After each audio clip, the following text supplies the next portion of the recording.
नमस्कार स्टूडेंट्स, स्वागत है आपका मेरे YouTube चैनल आर्ट ज्ञान कला में। मैं हूं ज्योति चौहान आप लोगों के सामने और आप देख रहे हैं मुझे। देखिए, मैं आज आप लोगों को जो बताने जा रही हूँ वो बहुत ही खास है, बहुत ही स्पेशल है आप लोगों के लिए। केवीएस का एग्जाम हो चुका है। जैसे केवीएस का एग्जाम आएगा, साइट पर अपलोड हो जाएगा, वैसे ही मैं आप लोगों के सामने उसको भी क्लियर करके लेकर आऊंगी, उसके भी क्लैरिफिकेशन करके लेकर आऊंगी। ठीक है, अब मैं बात करने जा रही हूँ क्योंकि केवीएस भी हो चुका है, एनबीएस भी हो चुका है। अब जो टर्न है वो है हरियाणा और टीजीटी। तो अब हम आ जाते हैं हरियाणा और टीजीटी के एग्जाम की बात करते हैं। तो सबसे पहले मैं बात कर रही हूँ टीजीटी की। टीजीटी की मैं बात इसलिए करना चाहती हूँ आज क्योंकि आप लोग बहुत ढीले पड़ चुके हैं, तैयारी करना छोड़ दिया आप लोगों ने, क्योंकि आपको लग रहा है कि डेट तो अभी आने वाली नहीं है एग्जाम की, पता नहीं कब आएगी। तो ये सारी जो थॉट आपके माइंड में इस टाइम आ रही है, तो उन्हीं चीजों को चलते हुए, उन्हीं चीजों को देखते हुए मैं लेकर आई हूँ। जैसे आजकल मैं देख रही हूँ कि पहले तो लोग ठंड मना रहे थे कि ठंड हो रही है, नहीं पढ़ा जा रहा है। उसके बाद अब शादी का सीजन मना रहे हैं। तो कैसे पढ़ाई की जाए देखिएगा, क्योंकि कुछ जो स्टूडेंट होते हैं वो कैसे पढ़ते हैं कि एग्जाम की डेट आ जाए उसके बाद ही हम पढ़ेंगे। क्योंकि मेरे पास रेगुलर मिनिमम 10 स्टूडेंट का मैसेज होता है, मैम डेट कब आ रही है। कॉल आएगा सिर्फ इसलिए, मैम डेट कब आ रही है। डेट को देखकर, जबकि मैंने पहले भी बता रखा है कि डेट को देखकर नहीं पढ़ना है, तैयारी पहले से की जाती है। सडनली जब डेट आ जाती है तो तब आप बैठ के देखते हैं, अरे अब हमें ये भी पढ़ना है, ये भी पढ़ना है, कैसे करेंगे, अब हमें रिवीजन भी करना है, प्रिपरेशन भी करनी है, कैसे सब कुछ करेंगे। तो अब आप तब आप उस टाइम घबरा जाते हैं। एग्जाम हॉल में जब इतने सारे स्टूडेंट एग्जाम देते हैं, उनमें कुछ अपनी नोटबुक पे ध्यान देते हैं, कुछ इधर उधर देख रहे होते हैं, कुछ ऐसे बैठ के सोच रहे होते हैं। वो जो कंटिन्यूअसली करते रहते हैं, जिनको पता है कि ये आ रहा है, वो होते हैं जो पहले से तैयारी कर रहे होते हैं। और जो ऐसे बैठ के सोच रहे होते हैं वो होते हैं कि जिन्होंने तैयारी तो की है बट कहीं ना कहीं कमी है। जो इधर उधर देख रहे होते हैं वो होते हैं कि जिन्होंने पूरे साल एंजॉय किया है। तो चलिए अब हम बात कर लेते हैं, आखिर आपको इस टाइम में जबकि एग्जाम अभी पास नहीं है तो तैयारी कैसे की जाए। मैं कई बार बता चुकी हूँ, बार बार बताती हूँ कि आप लोगों का जो इंडियन आर्ट का सिलेबस है, एक तो वो मेन है, सेकंड आता है वेस्टर्न आर्ट। ठीक है, अब वेस्टर्न आर्ट दो ही चीजें हैं आपके पास, ज्यादा कुछ नहीं है। इसके बाद है आपका आर्टिस्ट, जो कि इंडियन आर्ट से ही रिलेट है। ठीक, कभी आर्टिस्ट को बहुत ज्यादा पूछा जाता है, कभी आर्टिस्ट को कम पूछा जाता है। बट अब एक चीज और हो गई है, साथ साथ आप देख रहे हैं इसमें वास्तुकला भी ले ली गई है। वास्तुकला, मूर्तिकला, मंदिरों से रिलेटेड कला, जो कि 2021 में काफी पूछी गई है। आपके पास अपने आप को चेक करिए पहले, उसके बाद आप तैयारी बंद करिएगा, क्योंकि एग्जाम की डेट अभी बहुत दूर है अगर लग रहा है आप लोगों को। ठीक है, तो यहाँ पर एग्जाम है, यहां तक पहुंचने के लिए आपको ये सारी, आप यहां पर हैं यहां तक पहुंचने के लिए आपको ये सारी चीजों को क्लियर करना होगा। अपना रास्ता भी तो बनाना पड़ेगा ना यहां तक पहुंचने के लिए, क्योंकि इसके बाद तो मैदान साफ है। अब देखिएगा, इंडियन आर्ट में मैंने काफी चीजें बता रखी हैं। अगर आप लोगों को लग रहा है कि हमने सब कुछ पढ़ लिया है तो क्या करना चाहिए। अब आपको सबसे पहले आप एक कोई भी चैप्टर ले लीजिएगा। चलिए मैं मानती हूँ एक चैप्टर नहीं ले रहे, आप 2 चैप्टर ले लीजिएगा साथ में, क्योंकि एक चैप्टर से थोड़ा इजी बन जाता है।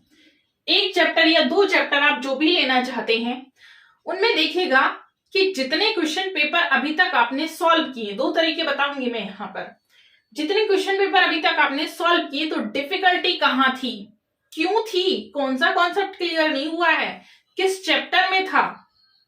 और अगर ये चैप्टर है तो उसको एक बार समझिए, रिवाइज करिए कि क्या पूरा क्लियर है आपके माइंड में। क्लियर नहीं है तो दोबारा करिए इसको। और कभी भी पढ़ने का जो तरीका होता है वो ऐसे नहीं होता है, ऐसे नहीं होता। आप पेपर खोल रहे हैं, ऐसे पढ़ रहे हैं, ऐसे पढ़ रहे हैं, नहीं, इसको कभी मत पढ़िए।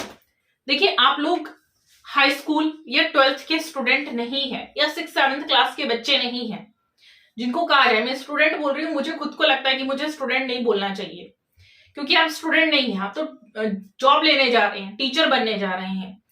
तो आप लोग कैसे तैयारी करेंगे, बुक्स खोल के कभी मत पढ़िए। आपको कैसे पढ़ना है, आपके पास जो भी टॉपिक है, मैंने बताया कि 2 चैप्टर जो भी लेना है या टॉपिक ही लेना है, उसको देखिएगा क्या आपको वो ऐसे ही याद है, उसके अंदर जितनी भी चीजें हैं जो भी चीजें उसके अंदर आती हैं, जो भी कंटेंट है उसके अंदर का, जो भी कॉन्सेप्ट आ रहा है, वो क्या सारा आपको क्लियर है?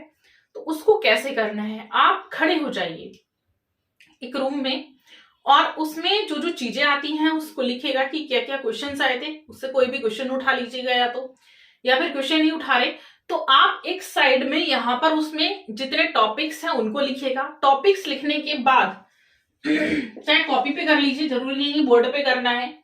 यहाँ पे आपने लिख लिया है टॉपिक, जैसे मैंने कहा प्रागैतिहासिक काल, फिर मध्य पाषाण काल, फिर उत्तर पाषाण काल, ठीक है, इनको आप ले लीजिएगा। अब उठाइए प्रागैतिहासिक काल को। प्रागैतिहासिक काल को उठाएंगे तो देखेंगे सबसे पहले कि प्रागैतिहासिक काल में कौन सी ऐसी चीजें हैं, इसकी खोज कब हुई थी, इसका समय क्या है, इसकी खोज किसने की थी, खोजकर्ता कौन है इसके अंदर कौन कौन से स्थल आते हैं, ठीक है, और उन स्थल की खोज किसने की थी, वहां से हमें क्या क्या सामग्री मिलती है, क्या क्या चीजें हमें प्राप्त होती हैं, वो स्थल कहां पे है, उनका स्थान। तो ये सारी चीजों को आपको करना पड़ेगा, खुद से करना पड़ेगा। अगर आपने इसको बिना देखे कर लिया तो मैं मानती हूं आपका सिलेक्शन होने से कोई नहीं रोक सकता है। इतना अगर आप कर रहे हैं ना कि ऐसे पढ़ना, ऐसे नहीं पढ़िएगा, तरीका ये अपनाइएगा, ठीक। एक ये हो गया। सेकंड पैटर्न जो मैं बताने वाली थी वो ये है कि क्वेश्चन पेपर आप लोग कर रहे हैं, क्वेश्चन पेपर, एक क्वेश्चन पेपर उठाइए या प्रैक्टिस सेट्स उठाइएगा, कोई भी उठाइएगा, उसको लीजिएगा, उसको देखिएगा, पूरा सॉल्व करिए और सॉल्व करिए बिना किसी चीज के हेल्प के। फोन अपना, हर चीज अपनी हटा दीजिएगा, उसको सॉल्व करें। आपने देखा उसमें से आपके आउट ऑफ कितना जा रहा है, आपने कहीं ना कहीं तो मिस्टेक होगी, कुछ क्वेश्चंस तो कम जा रहे होंगे, ठीक है। दूसरे दिन दूसरा प्रैक्टिस सेट्स उठाइए, 2 प्रैक्टिस सेट्स आपके पास इकट्ठे हो गए, या फिर एक में भी आप ये कर सकते हैं। आप देखेंगे जो क्वेश्चन रोंग थे वो रोंग क्यों थे, क्या आपने उनको पढ़ा नहीं था टॉपिक को, और यदि पढ़ा है तो आखिर कहां पर प्रॉब्लम आई जिससे आप उसको भूल गए। क्योंकि कॉन्सेप्ट क्लियर रट के नहीं करना, मैंने बताया था अगर ऐसे करोगे तो हमेशा कहीं ना कहीं एक क्वेश्चन जरूर छोड़ोगे। पढ़ना ऐसे है, स्थल के बारे में पूरी जानकारी जब आपको हो जाएगी तो इस तरीके से अगर आप पढ़ोगे तो मैं 100% श्योर हूं और मैं गारंटी देती हूं कि आप लोगों का जो एग्जाम है वो क्लियर हो जाएगा, कोई नहीं रोक सकता। तो दैट्स सिंपल, ये कॉन्सेप्ट आज मुझे आप लोगों को समझाना था। अगर ये आप लोगों को समझ में आ गया होगा तो तैयारी आपकी बहुत अच्छी है। और बस इसको फिर आपको क्या करना है, रेगुलर आपको इसको कंटिन्यूटी बनानी है, क्योंकि कोई भी चीज अगर हम रेगुलर करते हैं तो वो ज्यादा अच्छा रिजल्ट देती है। जब हम उसको छोड़ देते हैं तो वो रिजल्ट उतना अच्छा नहीं देती है। बस यही मैं आप लोगों से कहना चाहती हूँ कि पढ़ाई बिल्कुल मत छोड़िएगा, जो भी टाइम है गोल्डन पीरियड है, इसको यूज करिएगा। इतना अच्छा मौका बार बार नहीं मिलता है, एग्जाम जल्दी से हो जाता है। केवीएस वालों से पूछिएगा कितनी जल्दी से एग्जाम उनका होता है। तो आप लोगों को मौका मिला है, टाइम मिल रहा है, तो इसको फायदा उठाइएगा।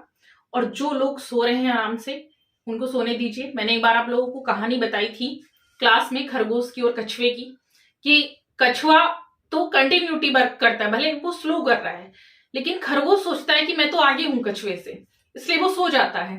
और जीत कौन जाता है लास्ट में, आप बताएंगे, आपको पता भी है, बेटर है कछुआ जीत जाता है, ठीक है। तो इसी उम्मीद के साथ कि आप लोगों को ये पैटर्न समझ में आया होगा और बहुत अच्छा लगा होगा, तो प्लीज एक लाइक कर दीजिए, शेयर कर दीजिए एंड सब्सक्राइब कर दीजिए। Thank you so much.